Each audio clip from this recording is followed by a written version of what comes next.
चलिए इसे स्टार्ट करते हैं एक्सरसाइज 8.2। एक्सरसाइज 8.2 का पहला क्वेश्चन यहाँ पर दिया हुआ है कि sin 60 into cos 30 plus sin 30 into cos 60। इसमें 60 sin 60 का वैल्यू और cos 30 sin 30 cos 60 का वैल्यू इसमें पुट करना है। तो ये तभी पुट कर सकते हैं जब आपको ट्रिग्नोमेट्री रेशियो याद रहेगा तब। चलिए यहाँ पर आपको मालूम होना चाहिए sin 60 का वैल्यू कितना होता है, इसको याद रहना ज़रूरी है। अगर याद नहीं रहेगा तो आप इस पर वैल्यू पुट नहीं कर सकते हैं। तो sin 60 का वैल्यू होता है √3/2, cos 30 का वैल्यू भी होता है √3/2। उसी तरह sin 30 का वैल्यू होता है 1/2 और इंटू cos 60 का भी वैल्यू होता है 1/2। यहाँ पे इस दोनों से मल्टीप्लाई करिएगा तो √3 मल्टीप्लाई हो जाएगा 3 हो जाएगा, 2 से मल्टीप्लाई होगा 4 हो जाएगा, यहाँ पर 1/4 यहाँ पर भी हो जाएगा। अगर आप इस कैल्शियम लेते हैं 4 कैल्शियम 4 ही होगा, ऊपर 3 बचेगा नीचे 1 बचेगा, दोनों को सम करिएगा तो यहाँ पर 4 ऊपर और 4 नीचे, इसको काटिएगा तो आपका आंसर आएगा 1। इसका मतलब पहला का आपका आंसर आ गया है 1। अब चलिए देखते हैं क्वेश्चन नंबर 2 की तरफ जाते हैं। क्वेश्चन नंबर 2 क्या बोलता है? क्वेश्चन नंबर 2 बोल रहा है 2 tan square 45 degree, 2 tan square 45 degree plus cos square 30 degree minus sine square 60 degree. मतलब 45 tan 45 का वैल्यू, कॉस 30 का वैल्यू और साइन 60 का वैल्यू इसमें पुट करना है। चलिए इसको भी पुट करते हैं। पहले इसको क्वेश्चन हम उतार लेते हैं, इसको बनाना शुरू करते हैं। यहाँ पर आपको मालूम है जो tan 45 का डिग्री होता है 1, tan 45 का वैल्यू क्या होता है 1। यहाँ पर स्क्वायर लगाओ तो स्क्वायर लगा देंगे, और 2 tan है तो यहाँ पर 2 से क्या कर देंगे, आगे जो मल्टीपल है तो मल्टीपल उसका वो कर देंगे। अगला cos स्क्वायर 30, cos 30 का वैल्यू होता है √3/2, √3/2। यहाँ पर स्क्वायर लगा हुआ तो इसको भी स्क्वायर कर देंगे। उसी तरह sin 60 का वैल्यू होता है √3/2, स्क्वायर लगा हुआ है तो स्क्वायर लगा देंगे। 1 का स्क्वायर 1 ही होगा तो 2 1 ज़ा 2, √3 का स्क्वायर 3 होगा, 2 का स्क्वायर 4 होगा। उसी तरह यहाँ पर √3 का स्क्वायर 3 होगा, 2 का स्क्वायर 4 होगा। अगर इसका आप एलसीएम लीजिएगा तो 4 ही आएगा एलसीएम। यहाँ पर आ जाएगा 4 2 ज़ा 8 प्लस 3 माइनस 3, 3 में से 3 या 0, यहाँ पर ऊपर बच जाएगा 8, नीचे बचेगा 4 और ये कट जाएगा 4 2 ज़ा 8। तो आपका आंसर आया कितना आया? आपका आंसर 2। मतलब सेकंड क्वेश्चन नंबर भी इजी है, आप खुद भी कर सकते हैं। तो इसका आंसर आया है 2। नेक्स्ट थर्ड नंबर पर थर्ड नंबर क्वेश्चन देख लीजिए। cos 45 ऊपर है और डिवीज़न में आपका sec 30 प्लस cosec 30 है। कुछ नहीं करना, ये जब इजी क्वेश्चन है, इसमें सिर्फ आपको वैल्यू याद रहेगा तो इजी आपका बन जाएगा। चलिए क्वेश्चन इसको लिख लेते हैं। क्वेश्चन नंबर 3 है, ये याद रहना चाहिए सभी थीटा का, तो आपको आसानी से निकाल सकते हैं। चलिए स्टार्ट करते बनाना। cos 45 का वैल्यू होगा 1/√2, 1/√2 लिख दिया। sec 30 जो कि cos का उल्टा करिएगा तो सेक आ जाएगा। cos 30 का वैल्यू होता है √3/2, तो सेक उल्टा हो जाएगा मतलब 2/√3 हो जाएगा। साइन का उल्टा होता है cosec, मतलब साइन 30 का वैल्यू होता है 1/2, तो cosec उल्टा हो जाएगा मतलब 2/1, मतलब 2 ऊपर आ जाएगा। ठीक है, इजी है। अब यहाँ पर इसका एलसीएम ले लीजिएगा। एलसीएम लेते हैं आगे। ऊपर में 1/√2 है, नीचे में क्या है, अगर नीचे में एलसीएम लेना पड़ेगा √3 का एलसीएम ले लीजिए। तो यहाँ पर आ जाएगा 2 प्लस यहाँ पर 1, इसके नीचे क्या नहीं √3 नहीं, तो √3 से मल्टीप्लाई हो जाएगा तो 2√3 हो जाएगा। तो इस टाइप से हो गया।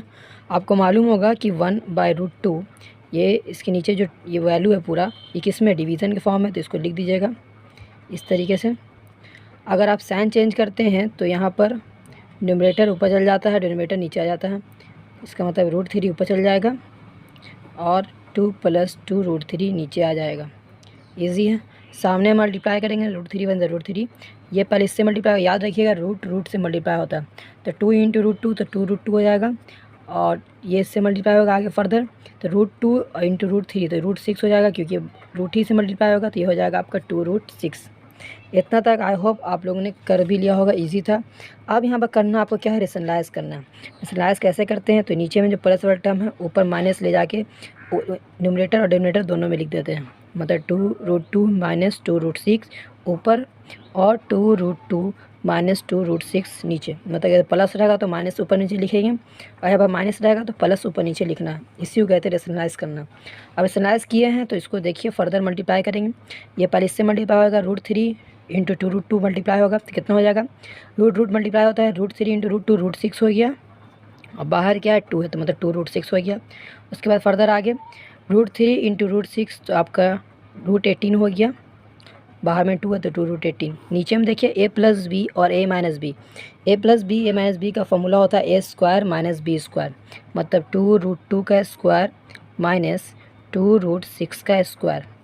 इसका करिएगा फर्दर आप, इजी आप इसको कर सकते हैं। 2 का स्क्वायर 4 और √2 का स्क्वायर 2, तो 4 2 सा 8 हो जाएगा ये। उसी तरह यहाँ पर करिएगा 2 का स्क्वायर 4 और √6 का स्क्वायर 6, तो 4 6 ज़ा 24। याद रखिए जब भी रूट को स्क्वायर करते हैं तो वो वैल्यू बाहर आ जाता है कि रूट स्क्वायर कैंसिल हो जाता है। इसे यहाँ पर √6 का स्क्वायर किया तो रूट और 6 कैंसिल हो गया, रूट और स्क्वायर कैंसिल हो गया तो 6 बाहर निकल गया। यहाँ पर 2 का स्क्वायर 4 हो गया तो 6 4 ज़ा 24। यहाँ तक क्लियर आपको? आई होप यहाँ तक बेसिक मैथ है क्लियर ही होगा। आगे देखिए 2 ऊपर में कॉमन है, 2 कॉमन ले लेंगे, बचेगा √6, यहाँ पर बच जाएगा √18।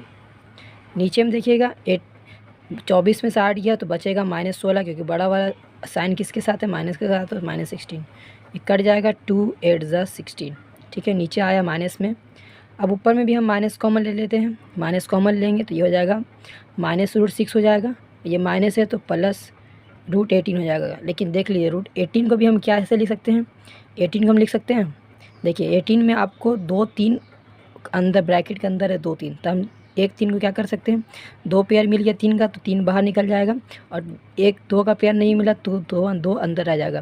तो 18 को आप 3√2 भी लिख सकते हैं। तो यहाँ पर 3√2 लिख दिया। 18 को क्यों लिखा यहाँ पर देख लीजिए, क्योंकि रूट में तभी निकलता है जब पेयर रहता है। तो 18 का आप एलसीएम करिएगा तो आप फैक्टराइज करिएगा तो यहाँ पर 2 और 2 3 आएगा, तो 2 3 में से 1 3 बाहर निकल जाएगा, पेयर जो रहता है वो बाहर निकल जाता है, 3 बाहर निकल गया और 2 अंदर ही रह गया क्योंकि उसका पेयर नहीं मिला। उसी तरह नीचे आया -8, माइनस से माइनस कैंसिल, तो आपका आंसर आ चुका है। इसी को आप सजा के लिखना तो सजा के लिख लीजिए, सॉरी यहाँ पर ये आपका आंसर है। ठीक है, आई होप ये आप इजीली कर लीजिएगा। अब अगला है question number 4। Question number 4 question देख लीजिए, इसी क्वेश्चन को हम अपने कॉपी में उतार लेते हैं। आप भी अपना पेन और कॉपी लेके बैठिए और एनसीईआरटी का बुक, ताकि आप भी इसको खुद से सॉल्यूशन करें। जितना सॉल्यूशन करिएगा उतना आपका मैथ बेहतर होगा। तो यहाँ पर क्वेश्चन को हम उतार लेते हैं अपनी कॉपी में। साइन 30 डिग्री, ऊपर में है plus tan 45 degree minus cosec 60 degree, नीचे में है sec 30 degree plus cos 60 degree plus cot 45 degree. Question ये वाला है 4 नंबर, इसको हम बना रहे हैं। चलिए देखिए ये क्वेश्चन आपके सामने है। इसी को पहले मालूम होना चाहिए सबका वैल्यू। sin 30 का वैल्यू कितना होता है? 1/2, tan 45 का वैल्यू 1 और cosec 60। याद रखिएगा sin का अपोजिट होगा। sin 60 का वैल्यू होता है √3/2, तो cosec क्या हो जाएगा? 2 ऊपर चल जाएगा, √3 नीचे आ जाएगा। उसी तरह आप नीचे करिएगा sec 30, मतलब cos का उल्टा होता है sec, तो cos 30 का वैल्यू होता है √3/2, तो sec 30 कितना हो जाएगा? 2/√3। cos 60 आपको मालूम होना चाहिए, cos 60 का वैल्यू कितना होता है? 1/2। cot 45 का वैल्यू 1। आप सबको एलसीएम ले लीजिए, ऊपर में एलसीएम लीजिएगा तो कितना एलसीएम आएगा? डिनोमिनेटर में 2 और √3, तो 2√3 एलसीएम आ जाएगा। इसके पास 2 है तो क्या नहीं है इसके पास? √3 नहीं है तो √3 से ऊपर मल्टीप्लाई हो जाएगा, प्लस इसके पास 1 है, क्या नहीं है? दोनों नहीं है, 2√3 नहीं है तो 2√3 ऊपर हो जाएगा, माइनस इसके पास √3 है, क्या नहीं है? 2 नहीं, तो 2 2 ज़ा 4 हो जाएगा। उसी तरह नीचे में एलसीएम लीजिएगा 2√3 का, तो 2√3 एलसीएम हो जाएगा। √3 इसके पास है, क्या नहीं है? 2 नहीं है, 2 से ऊपर मल्टीप्लाई हो जाएगा, 2 2 ज़ा 4, प्लस 2 है इसके पास, क्या नहीं है? √3 नहीं है, तो √3 से ऊपर मल्टीप्लाई हो जाएगा। 1 इसके पास क्या नहीं है? कुछ भी नहीं है, मतलब पूरा 2√3 ऊपर मल्टीप्लाई हो जाएगा। ठीक है, 2√3 से 2√3 कैंसिल हो गया, 2√3 से 2√3 कैंसिल हो गया। अब आगे देखिए 2√3 प्लस √3 ये हो गया, जुड़ने के बाद हो गया 3√3, जोड़िएगा 2√3 प्लस √3 तो कितना हो जाएगा? 3√3 माइनस 4।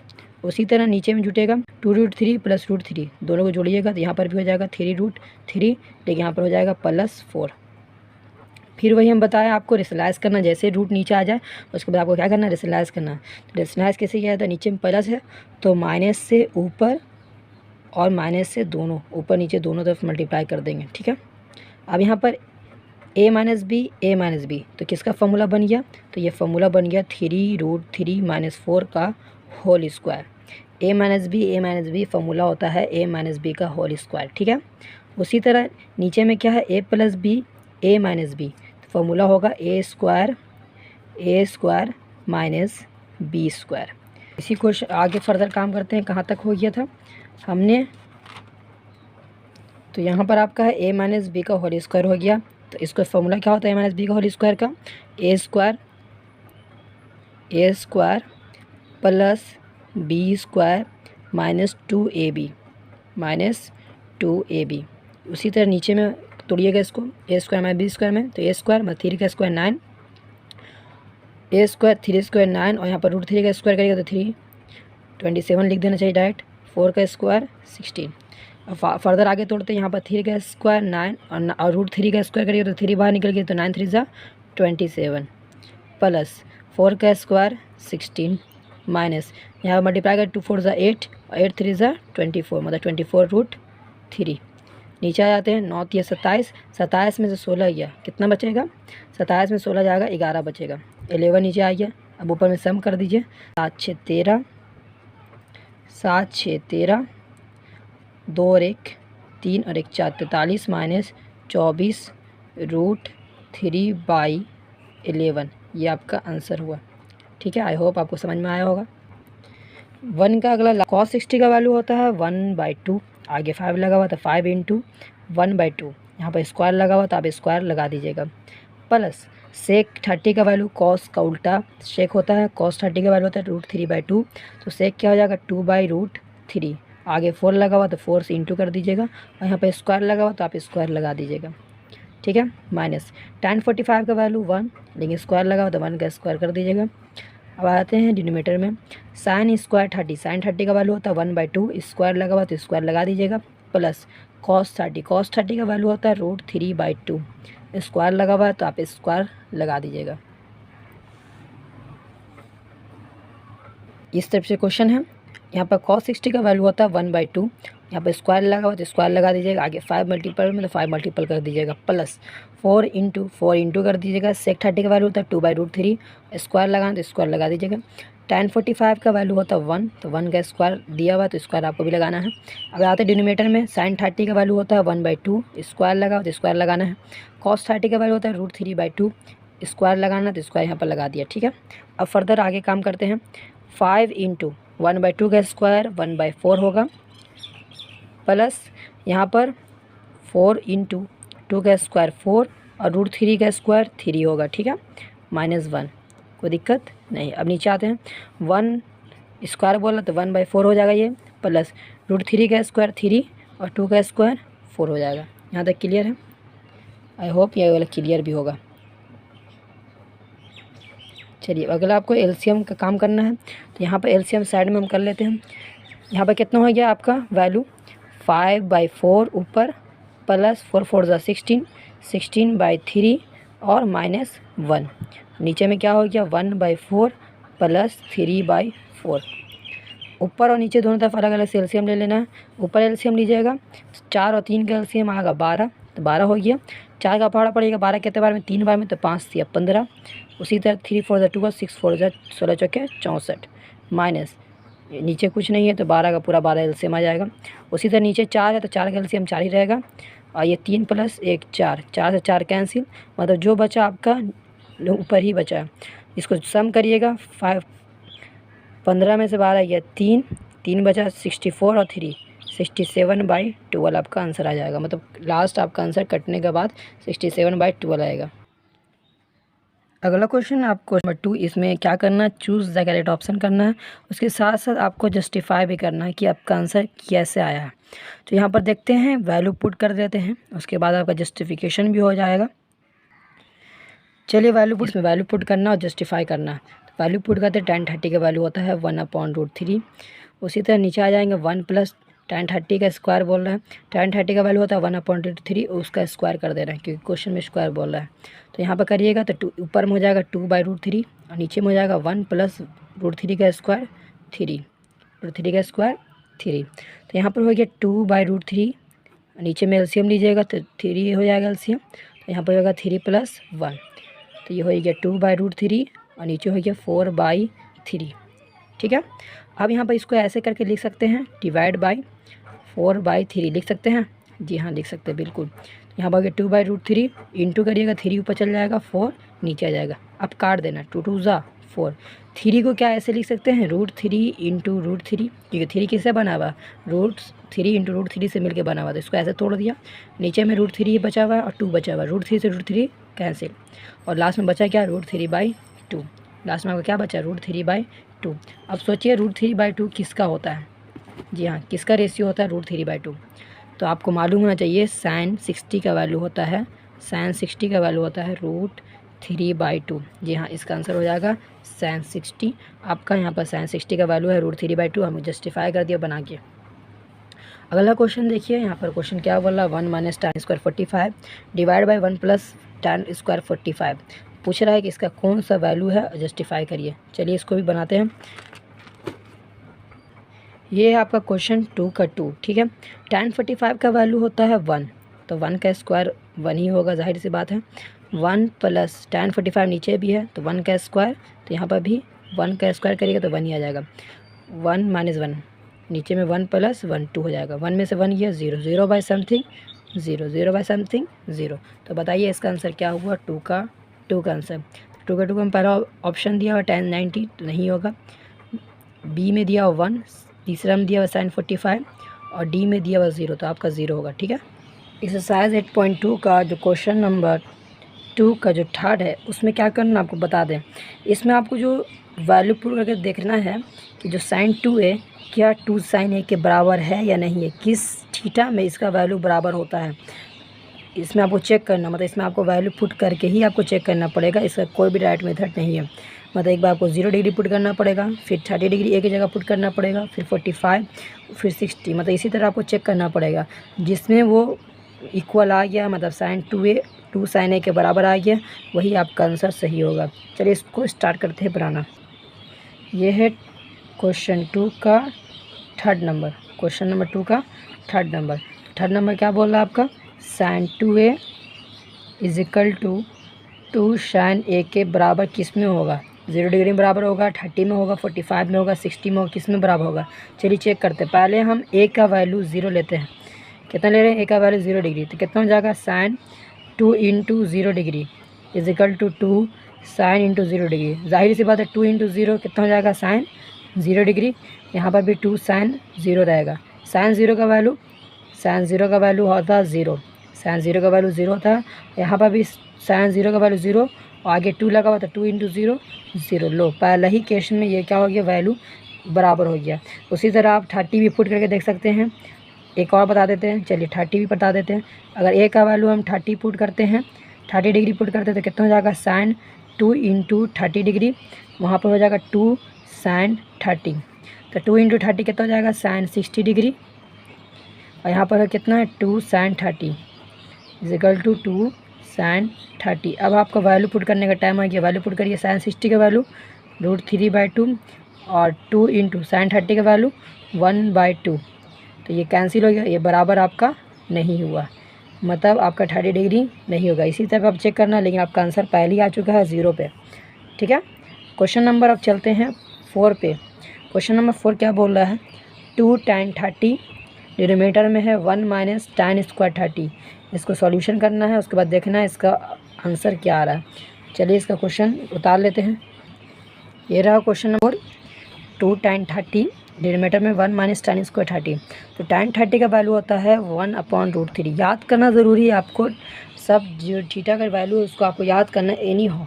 इस एक्सरसाइज में एकदम कंपलसरी, और ट्रिग्नोमेट्री में भी ज़्यादा वो नहीं है, तो आपका यूज़र्स आप नहीं कर पाइएगा सही तरीके से। tan 30 का वैल्यू 1/√3, यहाँ पर स्क्वायर है तो स्क्वायर आप लगा दीजिएगा, ठीक है। तो ऊपर में क्या हो गया, 2 × 2, तो 2/√3 हो गया, और नीचे में 1 - 1 का स्क्वायर 1 ही होगा, √3 का स्क्वायर कितना हो जाएगा, 3। डिनोमिनेटर में यहाँ पर आ जाएगा 2/√3, यहाँ पर 3 और 1 का एलसीएम 3 ही आएगा, है ना। और यहाँ पर आपका आ जाएगा एलसीएम, ऊपर में 3 ऊपर चल जाएगा, -1, कोई दिक्कत नहीं है। उसी तरह आगे फर्दर आगे इसमें बढ़िएगा, तो यहाँ पर होगा 2/√3 ऊपर, और नीचे में c में से गया 2 और नीचे बचा 3। ये इससे मल्टीपल होता है और ये इससे मल्टीपल होता है। चलो इसको मल्टीप्लाई कर देते हैं, 2 × 3 और डिनोमिनेटर में √3 × 2, 2 से 2 कैंसिल। क्या 3 को हम ऐसे लिख सकते हैं, √3 × √3, कि 3 को मैं ऐसे लिख सकते हैं √3 इंटू √3 और नीचे में क्या बचा है √3। √3 से √3 कैंसिल। अब बताइए √3 किसका वैल्यू है। अब ऑप्शन देख लेते हैं √3 किसका वैल्यू। क्या cos 60 का वैल्यू √3 है? नहीं, cos 60 का वैल्यू होता है √1/2। क्या sin 60 का वैल्यू √3? नहीं, sin 60 का वैल्यू होता है √3/2। क्या tan 60 का वैल्यू √3 होता है? जी हाँ, tan 60 का वैल्यू होता है √3। तो आपका आंसर हो गया tan 60। ठीक है, आपको समझ में आ गया आई होप इसके बारे में। नेक्स्ट है आपका क्वेश्चन नंबर 3। क्वेश्चन पूछ रहा है कि इफ़ tan a + b = √3 है और tan a - b का वैल्यू 1/√3 है। यहाँ पर ये बोल रहा है कि a जो है b से बड़ा है और आपको बताना है a और b का वैल्यू बताना है। चलिए इसको बनाना शुरू करते हैं। आपके सामने क्वेश्चन, आपने इसको देख लिया अच्छी तरीके से, है ना। इसको बताना स्टार्ट करते हैं। क्या हम √3 का वैल्यू किसका होता है बताइए। तो √3 किसका वैल्यू होता है? तो आपको मालूम है चाहिए √3 वैल्यू होता है tan 60 का। तो हम ऐसे लिख सकते हैं, जो tan a + b का जो वैल्यू लिखा हुआ है √3, इस √3 की जगह हम लिख सकते हैं tan 60 डिग्री लिख सकते हैं ना। यहाँ पर से क्या हो जाएगा, tan से tan कैंसिल, तो आपका a + b का वैल्यू हो जाएगा 60 डिग्री। ये हो गया आपका इक्वेशन 1। उसी तरह आपका एक और क्वेश्चन इसमें क्वेश्चन में दिया हुआ, क्या दिया हुआ, tan a - b का वैल्यू कितना दिया हुआ 1/√3। तो 1/√3 किसका वैल्यू होता है? तो जी हाँ, tan 30 का वैल्यू होता है 1/√3। tan से tan कैंसिल, तो a - b का वैल्यू कितना आ गया 30 डिग्री। ये हो गया इक्वेशन 2। अब क्या करेंगे, ऐड कर देंगे, एडिंग इक्वेशन 1 और 2 दोनों इक्वेशन को ऐड करेंगे। तो जब आप ऐड करिएगा, पहले a + b का वैल्यू कितना है 60 डिग्री। यहाँ पर देख लीजिए, एडिंग करना है इक्वेशन 1 और 2 को। तो आप इक्वेशन 1 में आया a + b का वैल्यू 60 और a - b का वैल्यू इक्वेशन 2 में आया 30। जब ये दोनों को आप ऐड करिएगा बोथ इक्वेशन को, तो यहाँ पर b से b क्या हो जाएगा, कैंसिल हो जाएगा, और a क्या हो जाएगा 2a, और यहाँ पर से 60 + 30 हो जाएगा 90। तो एंगल a का वैल्यू कितना हो, मतलब a का वैल्यू आ जाएगा आपका 90/2, मतलब 45 डिग्री आपका a का वैल्यू आ जाएगा। अगर इसी a का वैल्यू को आप किसी भी इक्वेशन में पुट करिएगा तो b का वैल्यू आ जाएगा। मान लेते इक्वेशन 1 में पुट कर रहे हैं a का वैल्यू, तो 1 में पुट करेंगे तो 45 डिग्री प्लस b = 60 डिग्री।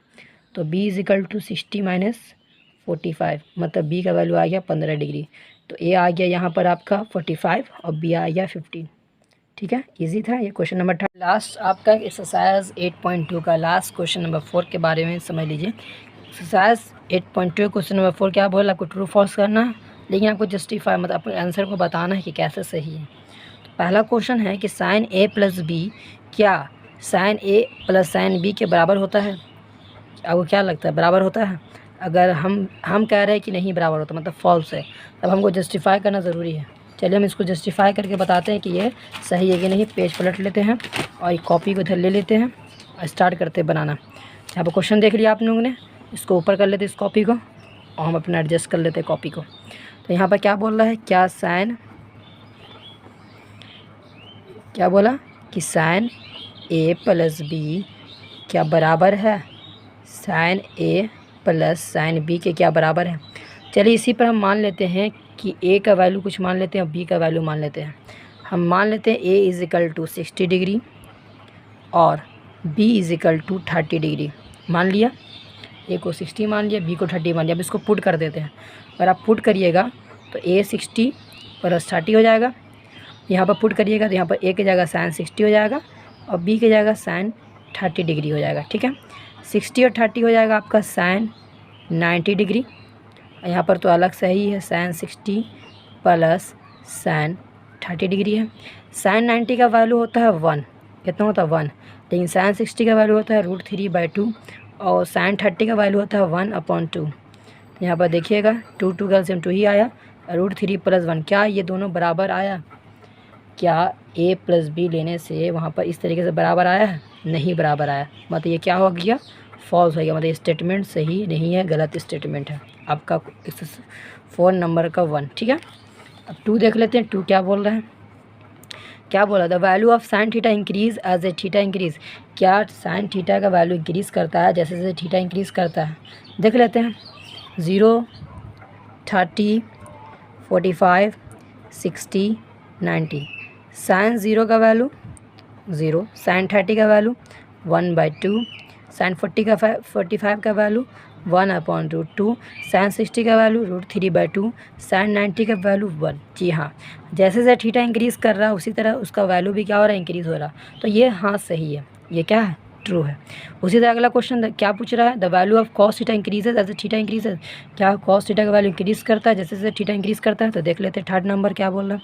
उसी तरह 0 degree, 30 degree, 45 degree, 60 degree, 90 degree, cos 0 का वैल्यू 1, कॉस 30 का वैल्यू √3/2, कॉस 45 का वैल्यू 1/√2, कॉस 60 का वैल्यू 1/2, कॉस 90 का वैल्यू 0। नहीं, जैसे जैसे कॉस थीटा में थीटा का वैल्यू इंक्रीज़ हो रहा नहीं बल्कि डिक्रीज़ हो रहा है, क्योंकि 0 तक आ गया। तो ये कहना सही है? नहीं, ये कहना सही नहीं, ये फॉल्स हो गया। क्वेश्चन नंबर थर्ड आपका क्या हो गया, फॉल्स हो गया। अब अगला बोल रहा है क्या sine theta is equal to cos theta of all value of theta. क्या साइन थीटा कॉस थीटा के बराबर होता है सभी वैल्यू में? तो ये बिल्कुल ही गलत बात है। अगर हम लेते हैं साइन 0 डिग्री और यहाँ पर लेते हैं कॉस 0 डिग्री, क्या ये बराबर होगा? देख लेते हैं, साइन 0 का वैल्यू 0 लेकिन कॉस 0 का वैल्यू 1, ये बराबर हुआ ही नहीं। सिर्फ एक ही टर्म में बराबर होगा, वो टर्म आपका है साइन 45 डिग्री और कॉस 45 डिग्री, बाकी किसी टर्म में ये बराबर नहीं होगा। बस यही टर्म है जिसमें बराबर होगा, तो ये कहना भी गलत होगा। अगला है क्या cot A is not defined for A is equal to 0। क्या कॉट ए नॉट डिफाइंड होता है जब ए का वैल्यू 0 होता है? तो ये बिल्कुल ही सही बात है कि नॉट डिफाइंड होता है, क्योंकि कॉट ए अगर ए का वैल्यू 0 लेते तो कॉट 0, और कॉट 0 का वैल्यू होता है अनडिफाइंड। क्यों होता है?